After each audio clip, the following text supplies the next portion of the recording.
Hi and welcome. It's Soccerbeat, and we're talking with Cole Alexander on the Betway Beat. Cole Alexander, former Kaizer Chiefs midfielder, but he wasn't just a former Kaizer Chiefs midfielder. Cole spent 16 years in the PSL, over 250 professional games on 3 continents besides the PSL. South Africa, obviously, played in India, played in Sweden, 7 PSL clubs.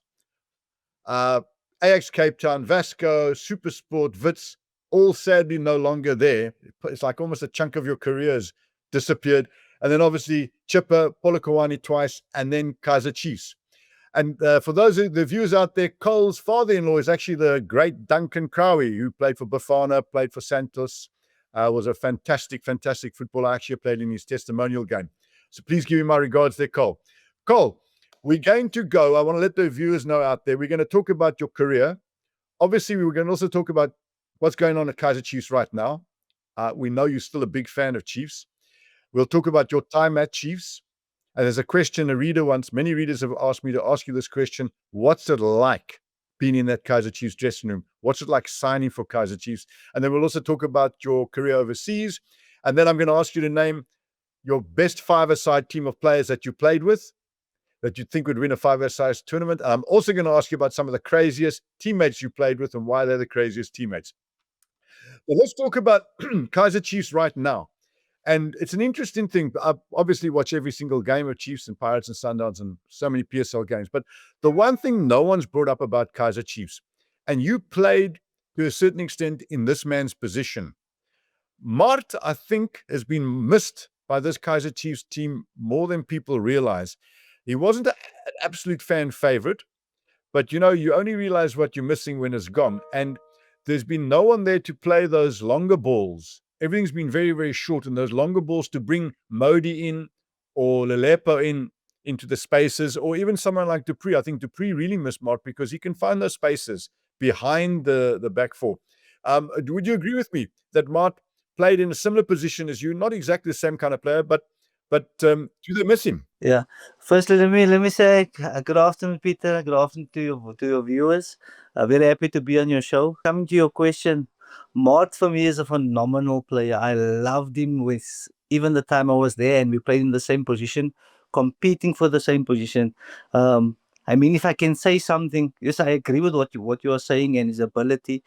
And no disrespect to anyone that is there at the moment, but for me personally, in my opinion, Mort was one of the most complete players I've seen and got to enjoy playing next to and watching on training, and just how he grew and grew. And if I'm totally honest with you guys, Mort achieved what I wish I could achieve at Chiefs. That was my goal. My big goal was joining Chiefs, um, being trophyless and being part of that team where the trophy come in, being mentioned as I was part of this Chiefs team that achieved the silverware after so many years. The reason Mart stands out for me is more than just what he's capable on the field. What he went through in his last months at Chiefs, with all the background noise and all the criticism he got, the way he was bold enough to still give his best on the field, confident, rise up and coming to the party in every game. For me, it was fantastic to witness, and I was so happy for him that he achieved that, and he left on a high. And he's definitely missed at Chiefs. Although there's very much players that is there that's capable of doing a job. Mart is very special, and he would be one of the first players I'd put on my team. Yeah. And he captained the team as well, which is a hell of an achievement. And he's got himself a big move to Austria. So I think I agree with you. I always felt, there were times I personally criticized certain particular games because I thought also fun enough about Mart that he could have played with even more confidence. I think at times with the crowd getting on him, it actually made him go into a slight shell because he could definitely pick out a pass. He could tackle. And I think they miss a player like him. I'm not saying that absolutely, but they've lost something with him not being there. Talking about the current Chiefs team and talking about Maart there, let's go just back to your time. I mean, the pressure on you guys, and I'll come back to the current team, the pressure on you guys, to go for so long without a trophy. What was that pressure like? I mean, did it make it more difficult for the team? Did it? I mean, as a Chiefs player, everybody knows that huge history. There's that huge support. Obviously, management does everything for the team. Fantastic training facilities, fantastic support structures, medical training, etc. I don't have to, and all of you are on very good salaries. So they do what they're supposed to do. Then they sign you. It's up to you, the players, and the coach then to deliver. So that pressure, I mean, how do you live with it, first of all? And it's important the fans, how do you live with it? What is it really like? Do you go home and cry? What happens? Yeah, and that's the thing I regret. That's where I failed. I failed to equip myself enough to deal with that pressure. I played small. I didn't take the enough. I didn't find enough solutions to deal with that. Remember, it comes with a gig. If you go play in Polokwane, you deal with things that comes with a gig. That's a different story. You go to this team, it comes with a gig. You come to Chiefs, it comes with a gig. The noise from the outside is always going to be there. I wasn't equipped enough. Although I had a good team around me, I didn't equip myself to deal with those type of pressures. That's why I'm so impressed with Maart. The way he responded to all that criticism, the pressures that come with it, it's huge. And if I'm honest with myself, I failed with it. I played small. I was in my shell. I really tried to be better than I actually showed, and I failed. Yeah, and that's what it comes with. Although Chiefs Chiefs supply all these things. You mentioned that all the facilities, the doctors, etc. But as a professional, and remember, this is important to know as players. The Chiefs brand, they admire their fans so much, eh? They admire and love their fans, like Bobby, them, Jessica, all of them. If we have meetings with them, they will always say how important the fans are. Emphasize. Yeah, but they always emphasize how important the fans are. So as players, we need to be professional enough to equip ourselves to deal with that kind of pressures, and the way Mar did it is a perfect example. And yeah, that's what I can recommend to the players that's there. So that's viewers out there. Cole has brought you an incredible insight. So Cole, what you're really saying is that you played within yourself. You didn't play to where you wanted to play. So would this mean, for example, when you got the ball, and I'm glad you've been incredibly honest here, because I, as an ex-player, went through this at certain times as well. You almost play safety as opposed to impacting, because the risk of giving it away is almost too great to taking that risk. And obviously, that's what made players like Dr. Kumalu such exceptional players. So, but didn't the coach? I mean, you played under Baxter, you played under good coaches. Did they not see this and say, "Listen, you've got to expect"? Because you, funny enough, people would probably think of you as more of a hard-working kind of midfielder, but you had a proper pass in you. You had a lot of ability in you. That's why they signed you. I remember watching you at AX Cape Town. I went, "This youngster has got everything. He can go past people. He can score goals. He gets it late, runs into the box. He's got strikes the ball well. He's competitive. He's got a good pass on him." Yet you almost became a different type of player at Chiefs. Yeah, I can agree with you. Yeah, I mean, um, thinking of you mentioned it, thinking of making a pass, you're already thinking of not messing up on the field because you're already thinking, oh, what is the Instagram comments are going to be? Or, although we laugh it off as players and stuff, those things affected us, eh? Oh, it affected me, being called a cow, being called this, although you need to say, hey, stay away from the noise, don't look into it. It somehow pops up. I mean, you're driving an Uber, the Uber Eats guy comes to you, brings you your food. He will tell you, you guys, it's although it's funny in hindsight, but at that time it's like, yo, it really, you need to really be strong. So yeah, again, it comes with a gig, and the the noise outside. You must really try and be professional enough to equip yourself to deal with it. Yeah. So, I mean, it's an exceptional insight. So if you look at the team that you played with and they had quality players. Would you say that was almost like a collective situation within that team? Because if I look at, it's an interesting point. If I look at the last Chiefs, that team that won the league, where Sepa Masilela, one of our colleagues here, played for, they had very definitely big characters in that team. Physically they were big. Yeah, Kune had a big character. Kune was there when you were there as well, though. They had Matawa, they had Morgan Gould, they had Shaba, they had Yeye, they had Katsanda, they had Labisi, big characters that I think understood what had to be done and carried players with them, especially, Nkata came into a lot of problems when he was there, but they supported him. Do you think possibly that the team you played in didn't have enough of those characters who understood it, who could carry you guys through the early days of your career, that then you go, hang on, I'm settled now, and encourage you? Or was it there and it was mainly yourself? What was it? Yeah, so I'm gonna try and be as sensitive as can be, because I genuinely don't want to offend anyone, but I can agree to what you're saying when you mentioned all that, all the previous senior guys that you mentioned, like Yeye and Shaba, and all of those household names. And with the time I got there, remember I was also a senior when I got there, but and that's why I'm also saying that was a department that I'm new here, and I didn't want to overplay my role, but that's also why I regret not being myself, coming there, being in the shell, because I'm new and all of that. Whereas I know what it takes to lead. I'm a leader by nature. I want to lead. And when I got there, I was in the shell. I didn't want to overplay my role. I was constantly thinking, what's this one thinking, that one thinking. But yeah, to answer your question, I think I can agree with that, man. There wasn't enough of that. And also, when you speak about the coaches that was there, just especially Baxter, he tried his best to help us with dealing with the noise on the outside. And for me, he's people know I rate him as a sensei. He's right up there. But I still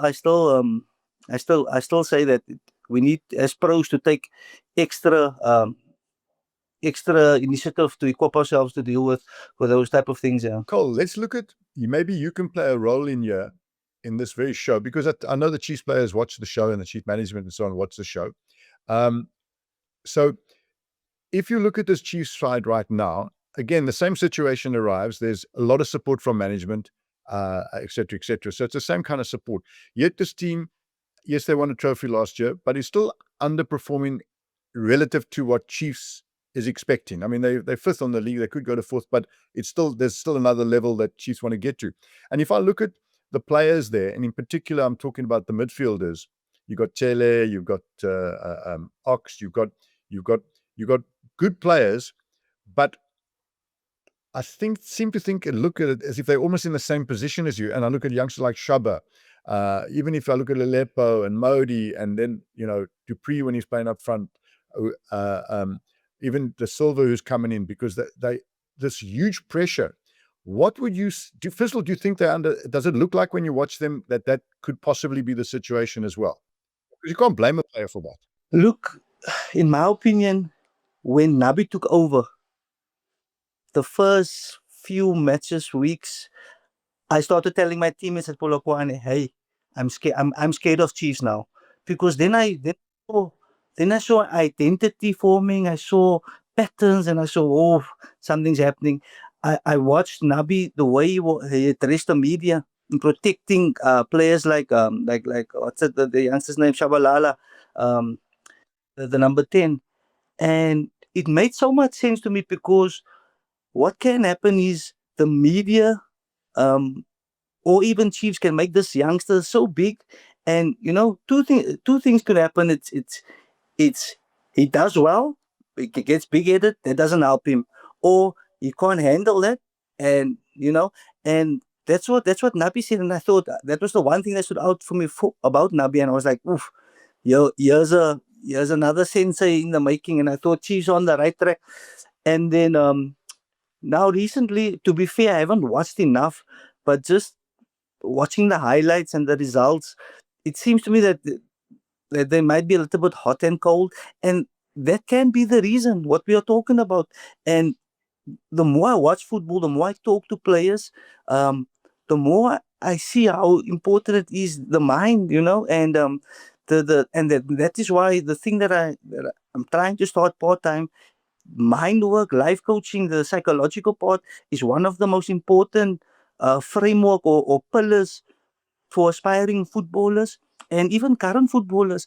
I think we need to double down in that area, because the players that's at Chiefs at the moment, the ability, when I look at the names on paper, including the coaches, like, oof, this is quality, So my only second thought is it up here? Is it something here? And I can, if I'm looking at through the lens of how I was as a player, I could see that could also possibly affect those guys that is there. So maybe it's worth looking into, and for them to equip themselves to deal with it. Yeah.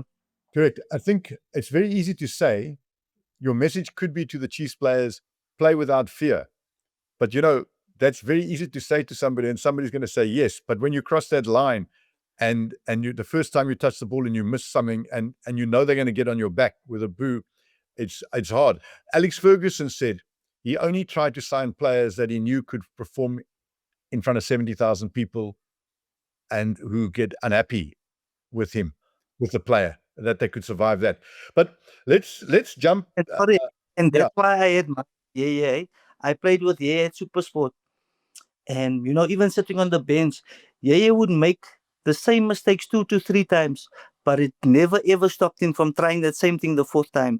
And that's what I admired of him. Him and Chabo Maluleka, for me, it was like, what? How are they thinking to? Because with me, if I had to do it once or twice, and then, yeah, take the ball, safe pass. And I think a lot of us players are still thinking that way, where only a few does it that doesn't care. Sometimes I even think of the other left footer that played with me at Chief Zongo. He didn't care, but he was again too far on the other side of the spectrum, in my opinion. But sometimes, as players, we need to have that little bit of do not care type of attitude, on the right in the middle, the balance, to balance it out. When you say Zongo, you mean the left winger? Yeah. He didn't play with you at Chiefs. He would have played with you at Chipper. At Chipper. Chipper. Yeah. He could have been another level, that player. Unfortunately, I Yeah. think drugs and lifestyle, because there was a player who actually he did play his own way. Tell me, talking about players, you played with Appollis Yeah. at Polokwane, doing very well at. He's a player that doesn't seem to worry about making a mistake, losing the ball. Absolutely superb ability, always got a goal in him. I think he's got almost everything. He just needs to obviously bulk up a little bit physically, but that's coming.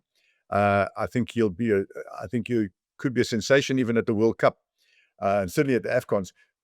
Tell us a bit about him. What's he like? What's he like at training? What do you think of him as a player, person? Yeah, so when I was mentioning Zongo, Apollos was the next name that popped up in my head.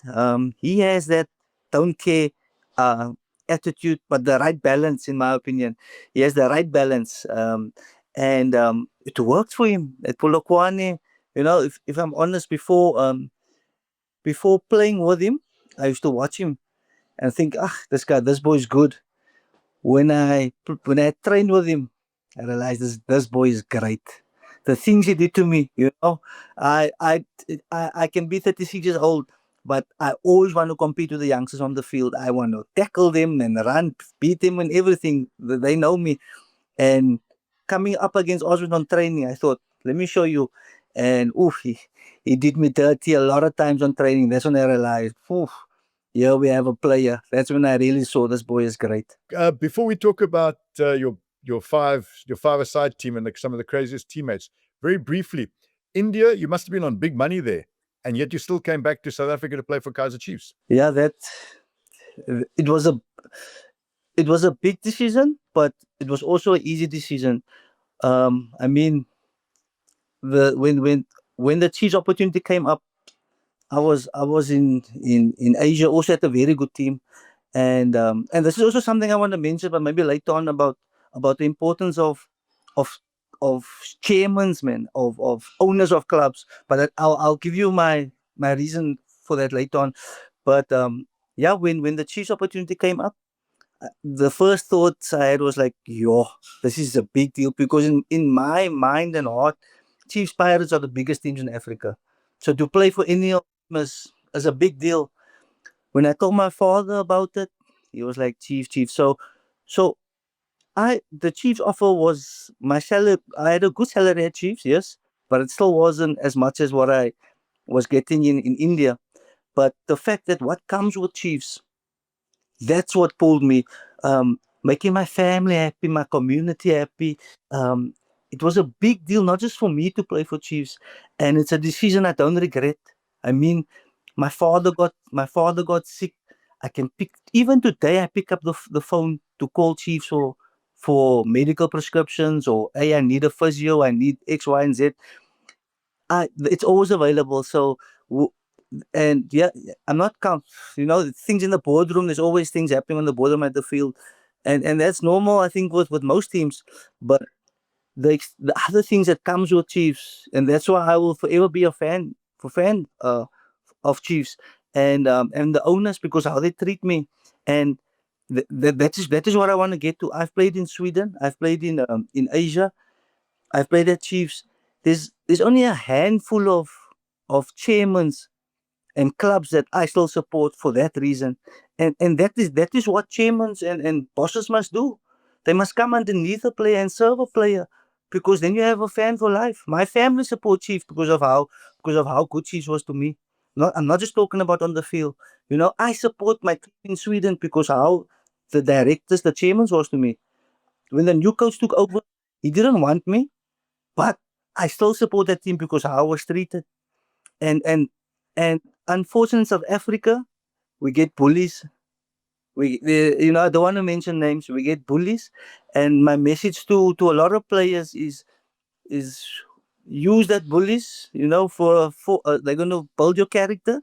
But there is some good teams in South Africa where they're going to come underneath you and serve you, and that's my message to some chairmen to serve players, man, to support them and to come underneath them, because in our field it's yeah people see social media is all going well and X, Y, and Z, but we need the leaders of our organizations to support us, man, and that's going to drive us as players to give the best, you know. So Same with Wits. you're saying that Chiefs, I presume you're talking about Kaizer Motaung when you say chairman, the way in which there's a lot of PSL chairmen who act in a kind of bullying fashion that could look at the methods that Kaizer Motaung uses, Kaizer Motaung Senior, I The presume leaders, yeah. that leadership quality is possibly lacking at some of those clubs, and they could take a leaf out of his book. And listen, everything's about leadership on the field and leadership in the boardroom. And if you've got the leadership in the boardroom and the leadership in the field, you'll get results. Maybe Chiefs just need a bit more leadership on the field then. So tell me about, so Sweden was a good time for you and India was a good time for you as well, football-wise. Yeah, yeah, yeah, yeah. I enjoyed my spell there. Yeah. Yeah. Now, I want the big question, my favorite question to ask players, even socially. Name the best five-a-side team. If you had to pick a five-a-side team out of all the players you played with, it can't be easy because you played with some good players. Who Yeah. would be in that five-a-side team? Goalkeeper. Phew. Goalkeeper.